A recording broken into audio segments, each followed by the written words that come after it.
Are your competitors showing up higher than you in Google searches, even though your business's website and your business is just as good as theirs, if not better? If you're tired of losing business because of it, you're in the right place. In this video, I'll show you exactly why it's happening and, more importantly, how to fix it fast. What if I told you that you didn't even need to touch your website to improve your rankings in Google? It's true. It's not a gimmick. For local businesses, more often than not, ranking higher in Google has a lot less to do with your website than you might think. And your competitors may already know this.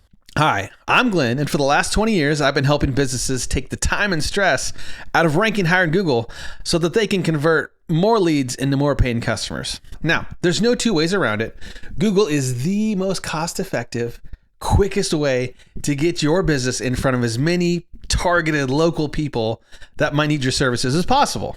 And if you have a home service business, you likely already receive a portion of your customers from Google as it is.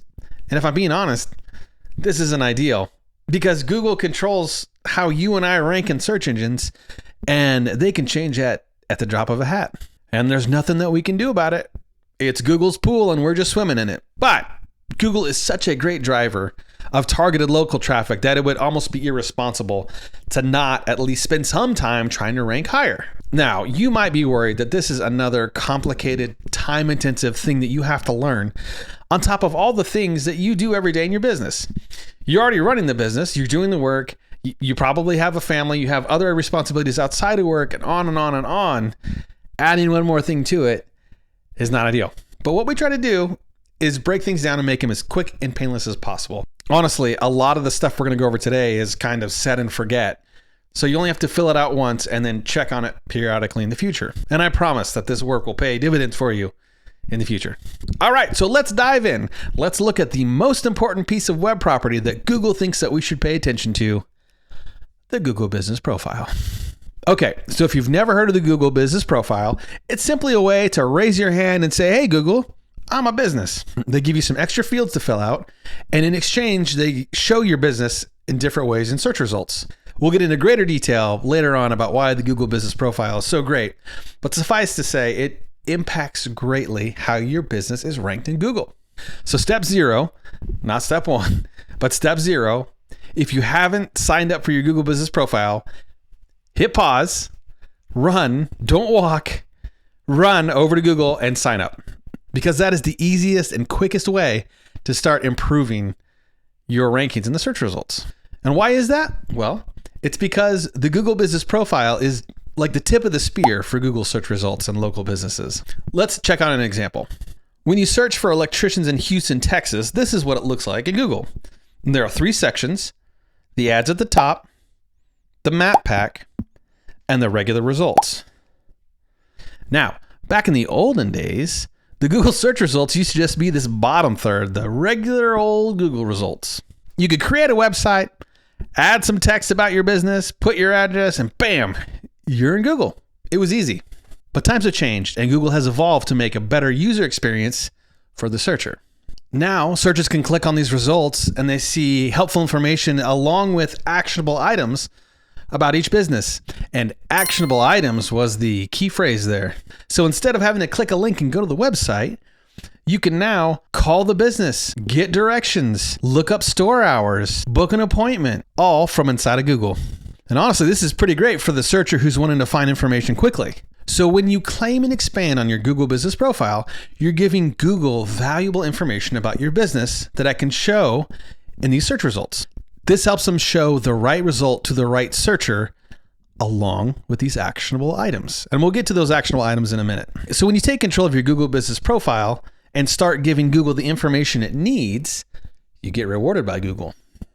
Now, I'm going to say something, and I hope you don't stop the video, because I know you're invested in your website, right? You've probably spent countless hours and dollars trying to set one up. You maybe paid someone a king's ransom to set up a website for you. So I know you're invested. You're all in. But here's the truth. In Google's eyes, you probably shouldn't rank higher than your competitors. And Google's probably not wrong. But you can't take this personally. And here's why. If you're not ranking as highly as your competitors, it's not because your business isn't as good. It's not because your marketing isn't better or that you do worse work than these other businesses. It has nothing to do with that. All Google cares about is, did the searcher find what they were looking for on your website? You'll notice I didn't say whether or not the visitor liked your website or appreciated the color motif that you have picked out. Google simply wants to know, did the searcher find what they were looking for on your website? If not, it ranks another business ahead of yours that it thinks will do better. And it's constantly testing these results. So then how does Google actually know if the searcher found what they wanted? How are they figuring this out?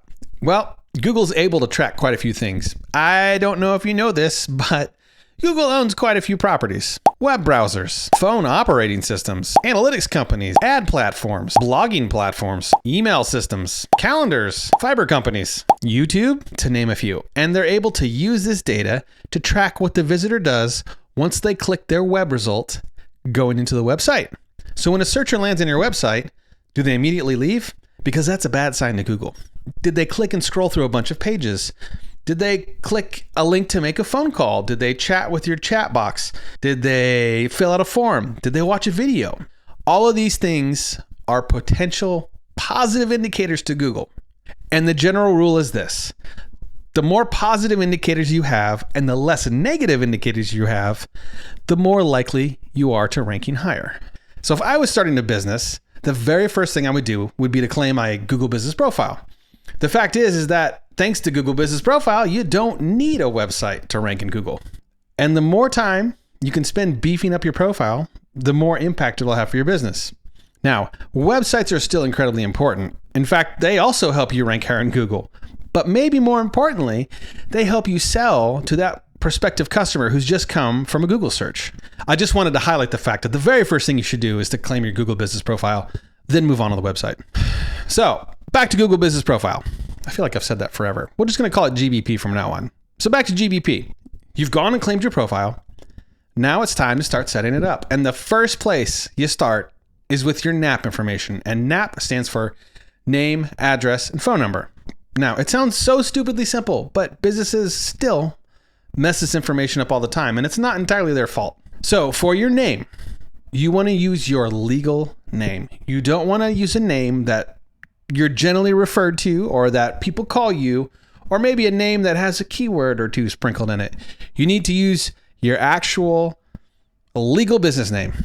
Now, let's say your company is Green Dot Solutions and you install solar. And after a while, you start thinking, maybe I should add solar to my name in Google Business Profile so I will rank higher for the keywords solar. So you change your name from Green Dot Solutions to Green Dot Solar. Guess what? You're playing with fire. Google does not like that. You never want to deceive Google, even a little bit, even if you don't really think it's deception, because at the end of the day, sooner or later, Google's going to find out. They have an incredible track history of that.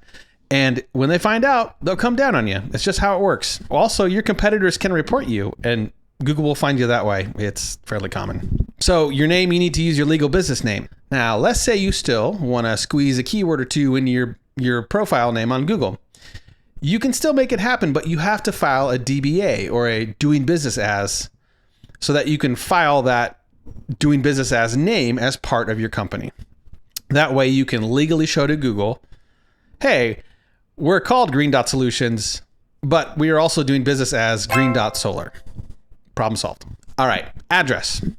This is another thing that trips a lot of people up, because you have to use the physical address that people can visit for your services.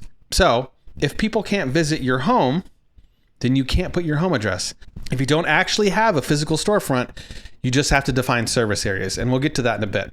And if you think this isn't important to Google, it is. It's how they cut down on spam. So I recently worked with a company that wanted to change their address from their home address to their warehouse. Now, they couldn't accept customers at their warehouse. They only use the warehouse sparingly to load and unload their materials. So it actually was a little bit misleading, and Google didn't like that, and they delisted them, and they had to work to get back into Google's good graces, and it took a little while, and it was kind of sticky. So just be honest. In fact, that's a great rule of thumb when it comes to Google. Just be yourself. Don't try to pretend you're something else. Actually, this is a great rule for life. Just be yourself. Okay, and then For your phone number, just put your phone number. That one's pretty simple, actually. But those three, they're biggies. Okay, so those are kind of the bare minimum fields that you can fill out. Google has a lot more fields on this form that you have the option of filling out if you'd like to. So one question I get frequently is, how many of these fields do I actually need to fill out? My answer is always as many as friggin' possible. If Google has a field that you can provide information for, do it. Yes, it will take more time. Yes, it will be tedious, but you only have to do it once, really. And then once you've said it, you can forget it. And please trust me when I say that every minute you spend filling out these stupid fields is going to pay itself off in the future. Specify the hours that your business is open. Google uses this information to skew results towards businesses that are actually open when the user searches for them. Are you starting to see the significance of filling out these fields? I like to think of it like this. When you do this, you're double dipping. On the one hand, you're providing prospective customers information about your business that helps them make a decision and gets them closer to clicking over to your website. And then secondly, you're giving Google more information, which helps them to rank your business higher. All right, so now let's talk about the most underutilized aspect of the Google Business Profile, images. If you're a home service business, you need to show what you do, and a great way to do that is through images. You cannot have too many images on your Google Business Profile. And let me tell you why. For starters, Google can parse data and images. It takes the image, it sucks it up, and then it extracts tons of meaning from these images. Things like who's in the image, what are they doing, where was the image taken, is there any text in the background of the images? They pull that in as well. There's just lots of data that Google uses to add more context about the services that you do. But if you're a potential customer who's looking at your business profile, the more people see images of you and your crew working, the more they will know what to expect. It kind of adds proof that says you are who you say you are and that you do a good job. We humans, we base most of our decisions on emotions and not logic, as much as we hate to admit it. And images are powerful and emotive. They're more than just text, right? They're more than facts. And it's something for the potential customer to latch onto that helps you further on down the line make the sale. If you have videos, great. Video overviews of your company, videos of you working, whatever, those are good. Videos are harder to do because, well, they just take more production. It's pretty easy to hold up a camera, take a photo, and upload it. Videos take a little bit more work sometimes, but also great. All right, so now we're getting to the meatier part of the profile. Adding images, super important. You should do it as often as you can. Make it a habit. But there are two fields that when you fill them out correctly, have the potential to greatly increase your ranking very, very quickly. The first of these is the business category, and it trips people up more than you might think. And it's not exactly their fault, because when you go to specify your primary business category in the Google Business Profile, there might be more than one category that correctly describes your business. And knowing which of these is the best category to list as your primary category isn't exactly intuitive. So one of the very first things that we do when we optimize websites is we look at the primary business category that's been set. All right, so right now I'm going to show you the exact process that we use to find out what our business categories are for our clients, but also what our competitors are using as their primary and secondary categories are too. So the first thing we do is we download this nifty little Chrome extension called GMB Spy. And once you have that installed, you want to make sure it's pinned. Once you have that installed, you can go over to any search results, right? So now I have Houston, Texas plumber pulled up. I'm going to go into more businesses. All right. Now this is the map pack view of all these plumbers. Okay. I'm going to click on one, right? So their detailed information pops up here. And when I can do that, I can go up here, click on the extension, and look, I see my category is plumber. The secondary is HVAC contractor. All right, let's try this again with the next one. Plumber is the primary category, not surprisingly, right? And then here are all their secondary categories. And that's interesting because they have a lot more and they have other unrelated ones like electrician and furnace repair. Let's look at this third one just for good measure.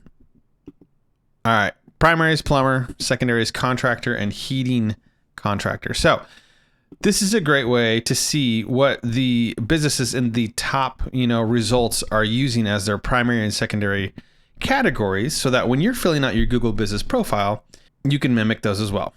By using this extension, you can see what your top competitors are using as their primary and secondary categories, because if they're ranking highly, they're doing something right. They have figured out what people are searching for and matched it up.